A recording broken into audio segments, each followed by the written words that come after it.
Bienvenidos otra vez a mi canal. Vamos a continuar con estas instrucciones acerca de reconstrucción de extremidades.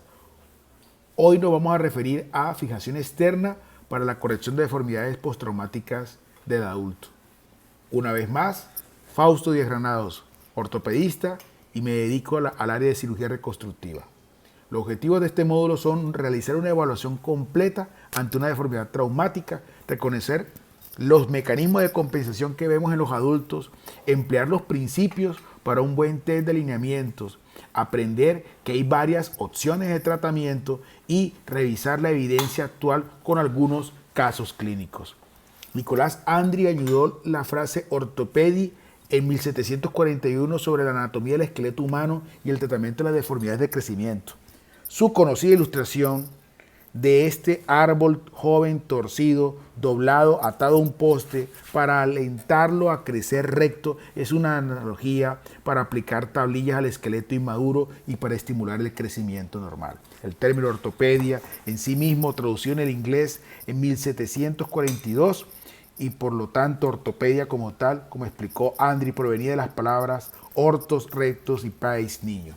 Al tratar la deformidad postraumática del adulto, a diferencia de las deformidades de crecimiento, generalmente tenemos la ventaja de que en la extremidad sus estructuras alguna vez estuvieron alineadas normalmente, los nervios, vasos, tejidos, tuvieron una vez una longitud normal. A menudo, sin embargo, la presentación puede ser tardía y acompañada de contracturas secundarias o adaptaciones que requieren de una evaluación cuidadosa en cada caso individual. En esta revisión discutiremos los métodos diagnósticos, análisis y pronósticos de la deformidad postraumática del adulto, concentrándonos en las extremidades inferiores y cómo estas deformidades pueden tratarse mediante la fijación externa. El análisis de la deformidad de los miembros inferiores se puede considerar matemáticamente en términos de rotación, traslación, en cada uno de los planos cardinales, tanto transversal, coronal o sagital. El término angulación a menudo se usa incorrectamente y debe referirse a la posición del vértice del ángulo. Una fractura de Colles, por ejemplo, tiene un fragmento distal inclinado dorsalmente, pero el vértice del ángulo está en la superficie volar y debe denominarse una angulación volar. Sin embargo, lo más común es que los cirujanos ortopédicos se refieran a esta deformidad como angulada dorsalmente. Para evitar una posible confusión, es mejor referirse al ápice cuando se habla de angulación. Por lo tanto, ápice anterior, ápice posterior para el procurvatum o el recurvatum. Los términos como ápice lateral y medial también se pueden utilizar, pero hoy por hoy respectivamente son menos comunes. El ángulo formado por la intersección de los dos ejes, distal y proximal, a la angulación es lo que se denomina como centro de rotación o cora. El sistema más utilizado para medir y analizar las deformidades de las extremidades inferiores fue descrito por el Dr. Dor Paley en su tratado en el 2002 de Principios de Corrección de las Deformidades. Describe el concepto de las líneas, los ejes mecánicos y anatómicos de los miembros inferiores, tanto en el plano sagital como el coronal.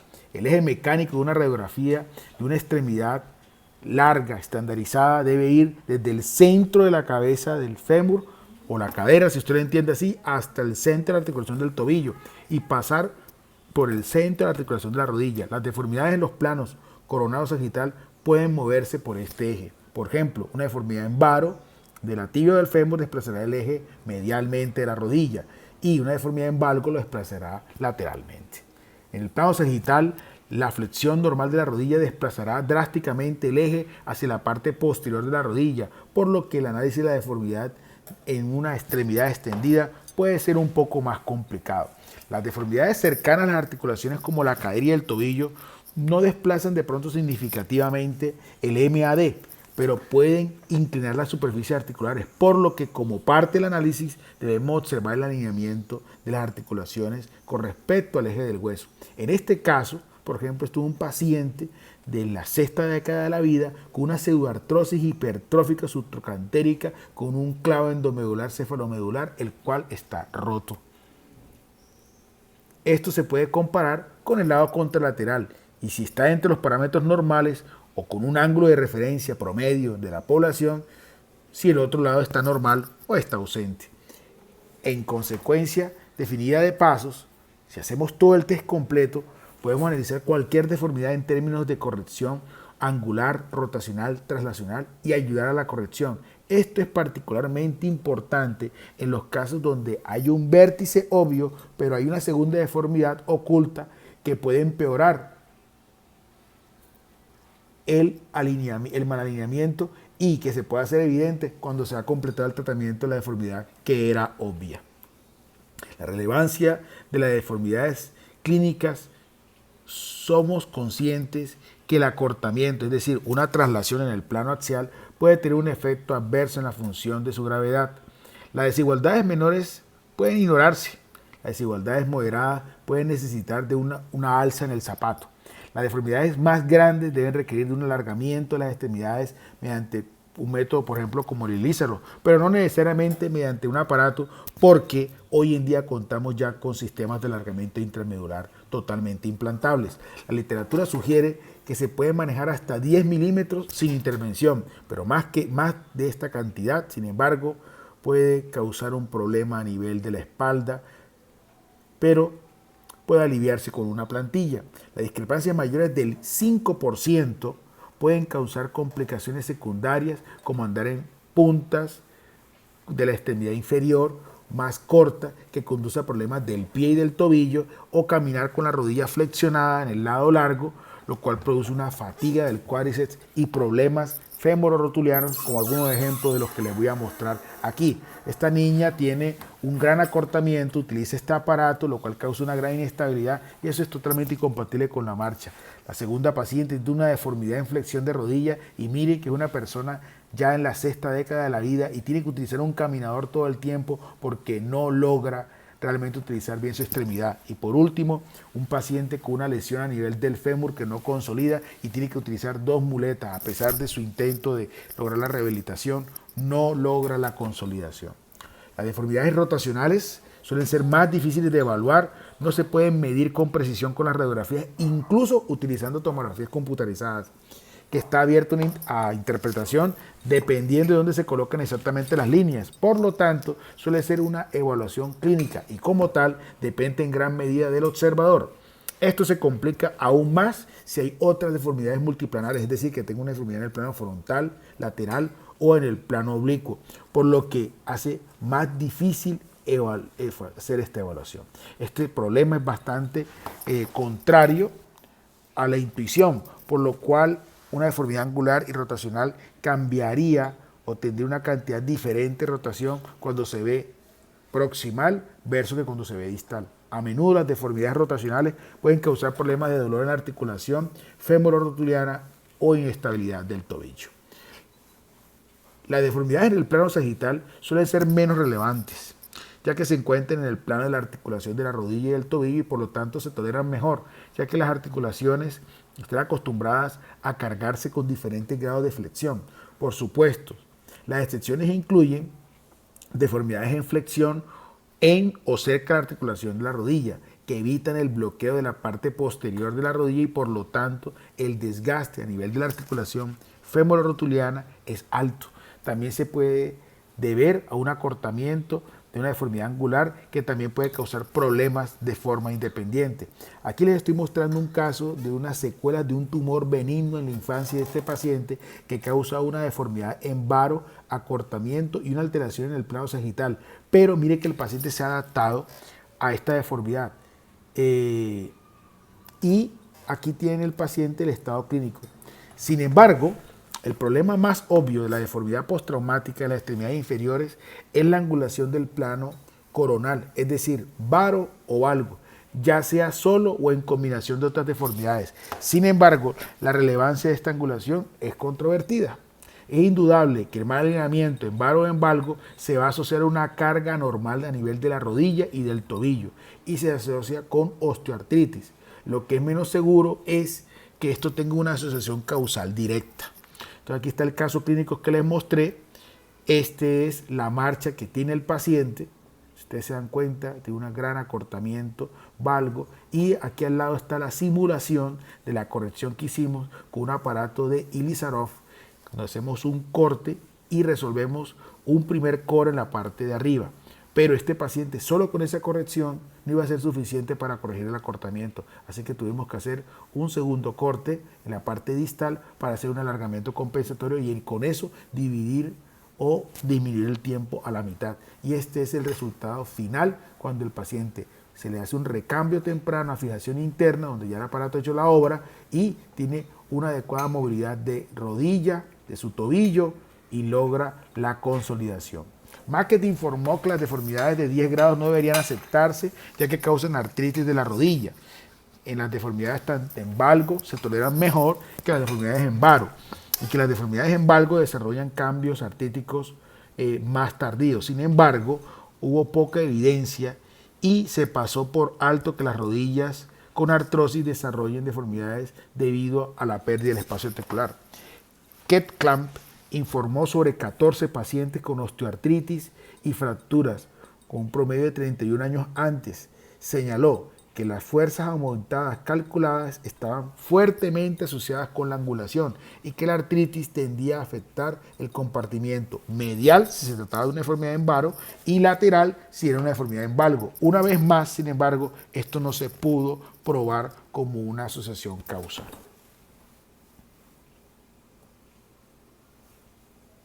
Otros autores no encuentran asociación causal. El doctor Sarmiento, médico colombiano, único presidente de la Sociedad Americana de Ortopedia y Traumatología, en un artículo de revisión sobre el tratamiento de las fracturas de tibia con el estilo de uso de su yeso con apoyos, señaló que el 95% sanó con una angulación menor de 8 grados y que no hubo más acortamiento más allá del original. Comenta que las deformidades angulares menores de los huesos que soportan peso alteraban la distribución de la presión sobre el cartílago articular en las articulaciones proximales y distales en una mínima medida. Cierro comillas. Una crítica a este artículo podría ser que 30 de las 48 referencias bibliográficas pertenecen al mismo Sarmiento. Entonces, esto hace poco objetivo este estudio. Merchan y colaboradores en una revisión de seguimiento a largo plazo de 37 fracturas de tibia tratadas en forma conservadora en promedio de 29 años mostraron un 78% de los tobillos que eran buenos o excelentes y el 92% de las rodillas eran excelentes. Los resultados no se vieron afectados por la angulación en ningún plano. Sin embargo, si ya existe una artrosis, una angulación en varo o en valgo puede acelerarla o empeorarla drásticamente. Y este proceso puede tratar de volverse más lento en la medida que se corrige la angulación. Fujisawa demostró una mejoría real mediante la corrección de la alineación en osteoartrosis en varo al 30 al 40% de la línea media. La artroscopia la realizó 12 y 18 meses después y mostró una reparación de defectos por fibrocartílago y mejoras funcionales. Una revisión sistemática del tema en el 2009 concluyó que aunque haya mal alineamiento y puede causar progresión de la osteoartrosis, no hay pruebas suficientes para demostrar esta causalidad en el caso de la rodilla, que por lo demás es normal. Vamos a referirnos al tratamiento y existen múltiples métodos para tratar deformidades, que puede ser a través de plantillas, fisioterapia, reducción de la marcha y pues también están las intervenciones quirúrgicas. Las operaciones incluyen cosas relativamente sencillas como osteotomías de apertura con cuñas utilizando placas y también existen otros métodos como el clavijamiento intramedular y otras técnicas para compensar también la longitud con estos clavos implantables y para hacer todo ese tipo de correcciones.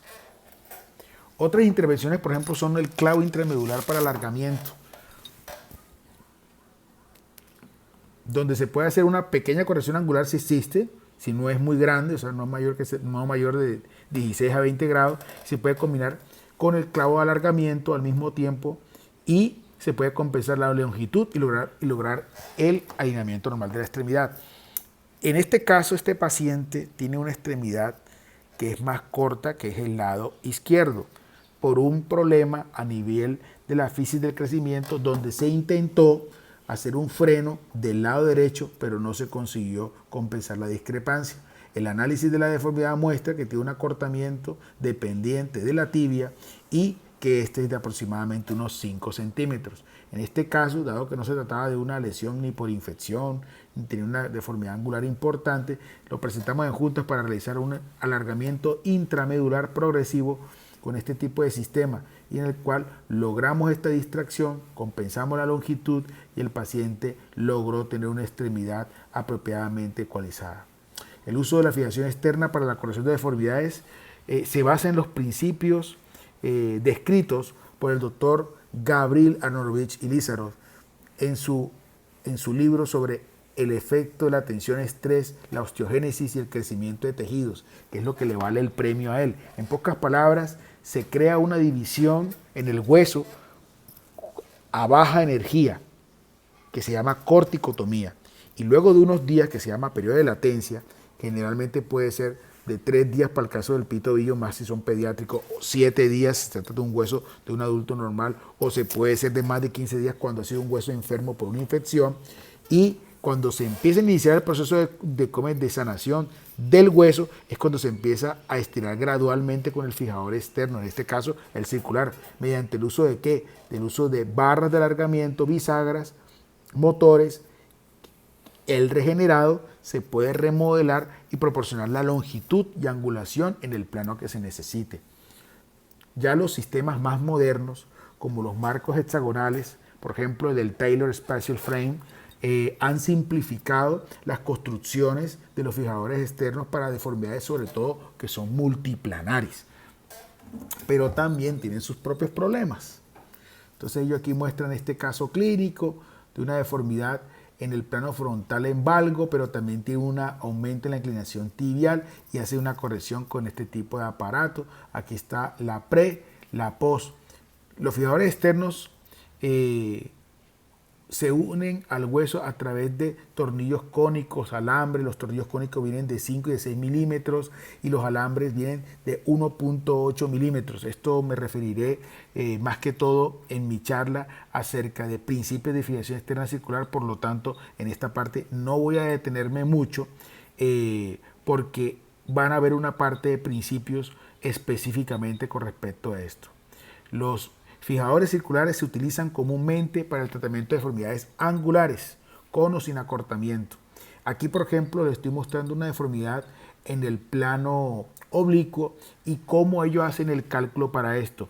Esto también lo vamos a hablar en una charla por aparte de cómo hacer la corrección con el método gráfico del Dr. Paley paso a paso. El fijador externo puede montarse en cirugía, o hay personas que prefieren hacer una preconstrucción y luego se puede introducir en la extremidad para hacer la fijación. ¿Qué es importante? Hombre, lo importante en la práctica es de los elementos de fijación y la posición de las bisagras que pueden verse comprometidas por el espacio entre los anillos a nivel de la deformidad, los problemas de tejidos blandos y no olvidar que la extremidad se va a hinchar un poco después de la cirugía. Entonces, estos son consideraciones importantes que vamos a ver en la charla acerca de principios sobre fijación externa circular. Si la deformidad está cerca de una articulación, puede ser necesario extender a la articulación más vecina para que tenga un control suficiente a nivel del fragmento. ¿Qué quiere decir esto? Si vamos a tener un fragmento de pilón tibial que es de menos de 5 centímetros, mejor solidarice ese bloque al pie. Y en el caso de la rodilla, al fémur distal o a la tibia proximal, dependiendo del sitio. Para deformidades más complejas utilizan este sistema, que es el sistema de los hexapods. Yo no tengo experiencia utilizando este tipo de esquemas, pero lo cierto es de que tienen una gran utilidad cuando se tratan de deformidades en múltiples planos. Esto es un caso que un colega de Bogotá muy gentilmente me ha pasado. Ellos sí han tenido la gran oportunidad de utilizarlo, no han tenido problemas administrativos para que se los se los autoricen, y aquí está el software con el cual hacen la planificación sistematizada de la deformidad. Se hace una simulación de la corrección y se obtiene el resultado. Aquí viene un caso clínico de una pseudoartrosis de tibia, en el cual tenemos un paciente que tuvo un defecto óseo, le hicieron un transporte óseo que yo creo, de acuerdo a la radiografía que él me muestra, que fue bifocal, y no logró la consolidación y le colocan esta placa pequeñita en el punto de llegada. Finalmente este paciente no queda ecualizado, queda con una deformidad en equino y por supuesto una pseudoartrosis hipertrófica por una gran inestabilidad. En este caso la opción terapéutica que ustedes creen que pueden elegir sería ¿cuál? Clavo, placa, clavo más injerto, placa más injerto, una osteotomía más fijación interna y la fijación externa. Yo quiero mostrarles la opción que yo opté por hacer por el paciente. Entonces en este inventario tenemos un pie que está en equino con un acortamiento, el equino es rígido, de una vez le voy diciendo, y además tiene acortamiento, la pseudoartrosis no consolidó. Entonces en este caso lo que opté por hacer fue lo siguiente. Aquí les voy a mostrar la marcha del paciente para que ustedes se den cuenta lo importante que es analizar el paciente desde todos esos puntos de vista. Mire, tiene que aumentar el ángulo de bipedestación, el pie está en equino fijo y acortamiento. Esta es la marcha que tiene este muchacho que ocupa un cargo de operario a nivel de una avícula. Entonces, aquí decido hacer compresión distracción para el momento del foco, hacer una corticotomía proximal para compensar el acortamiento que le acompaña, y además de eso hacer una corrección gradual a nivel del equino que es fijo. Por supuesto, también hice tratamiento de partes blandas, pero era absolutamente consciente del problema de que el equino era bastante rígido. Aquí está cuando logramos la distracción. Mire que la pseudoartrosis empezó a cambiar y hicimos la corrección a nivel del equino hasta que logramos la consolidación. Aquí hay un caso clínico de secuelas de una fractura de tibia infectada que queda con una deformidad en el plano sagital. Aquí también hice una planificación usando el método del doctor Paley, calculo el ángulo tanto a nivel en el plano frontal como en el lateral y dónde debo hacer la corrección y de cuántos grados lo debo hacer. Hago la simulación y en este caso yo opto por la opción de utilizar el fijador externo, utilizando estos principios. Hago la planificación en el plano cartesiano y después que logro la corrección lo paso a fijación interna. Aquí tenemos un caso de una osteomielitis con una pseudoartrosis en el medio del hueso diafisario, y aquí están los estudios que trae el paciente que son de fuera de la clínica que muestran esta osteomielitis con esta no unión. Indagando el paciente nos informa la familia que el paciente consume cigarrillo. Entonces ahí estaba la explicación de la pseudoartrosis. Yo había pensado inicialmente en hacerle un fijador externo, pero también puse entre mis opciones una fijación intramedular con un clavo con antibiótico. Y esa fue la opción que finalmente tomé, dado que estos pacientes fumadores utilizando un fijador externo son pacientes que no controlan apropiadamente el dolor y que además de eso son de muy difícil obediencia y control. Entonces en este caso obtuve un alineamiento apropiado y le puse clavo con antibiótico hasta que logremos la consolidación. En resumen, la malalineación de las extremidades inferiores se asocia con osteoartrosis de las extremidades, aunque la relación puede que no sea tan directamente causal como se supone comúnmente. Sin embargo, una vez se ha producido la artrosis, la corrección de la deformidad puede mejorar un poco los síntomas clínicos y la función. El método sistemático del análisis de deformidades que combina la evaluación clínica y radiográfica es esencial para evitar trampas que pasan por alto posibles deformidades y problemas de los tejidos blandos o deformidades óseas que están ocultas. Los fijadores externos son unas herramientas poderosas para la corrección de la deformidad, pero requiere de una base sólida del análisis de la deformidad y es esencial, para lo cual se dispone de cursos, de becas, en el cual se pueden hacer profundidad en estos principios. Muchas gracias.